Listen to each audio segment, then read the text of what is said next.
26 तारीख रे विजु जनता दल तार 29तम प्रतिष्ठा दिवस पालन करने को जाऊँगी।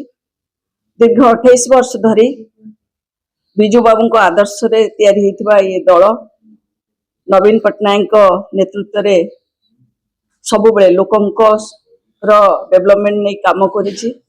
विशेष करी महिला मानक किभली भाव में सशक्त करा जिवो तांको केमिति से माने समाज रे स्वाभिमान सहित रहिबे सेथिपई से अहर उद्यम करथिले आउ जोथिरे से सफलता मध्य हासिल करथिले जोथिरे गोटे उदाहरण सृष्टि करथिला ओडिशा महिला सशक्तिकरण रे। किंतु ये सरकार आसीबार 2 वर्ष पूर्ण हेनी प्रत्येक दिन अपन देखिबे महिला को ऊपर अत्याचार बढ़ी बढ़ी चली।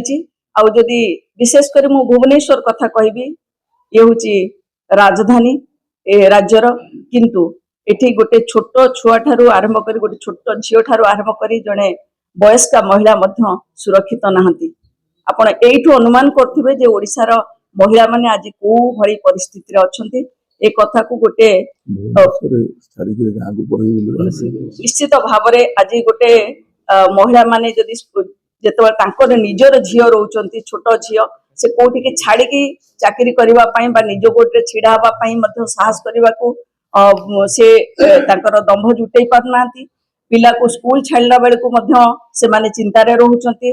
बाहर को कोनोसी टूरिस्ट प्लेस को आपण देखिथिबे ए भली किछि दिन तळे जो भली भाव रे जोटा अंतर्जातीय ख्याति संपन्न पर्यटन स्थली धौली सेठी किभली भाव रे गणदर्शन करागला।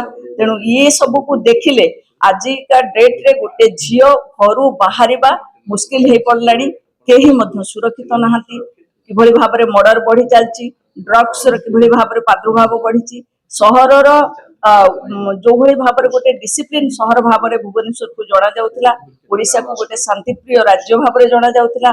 महिला मान को सम्मान मिलुतिला। महिला माने अर्थनैतिक दृष्टिकोण रु सामाजिक दृष्टिकोण रु राजनैतिक दृष्टिकोण रु सशक्त होउतिले। आज महिलाटे घर गोड़ काढ़ा मध्य साहस जुटई पारु नाही।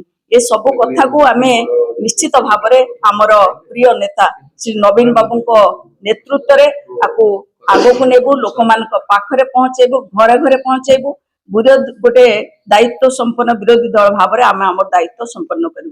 धन्यवाद।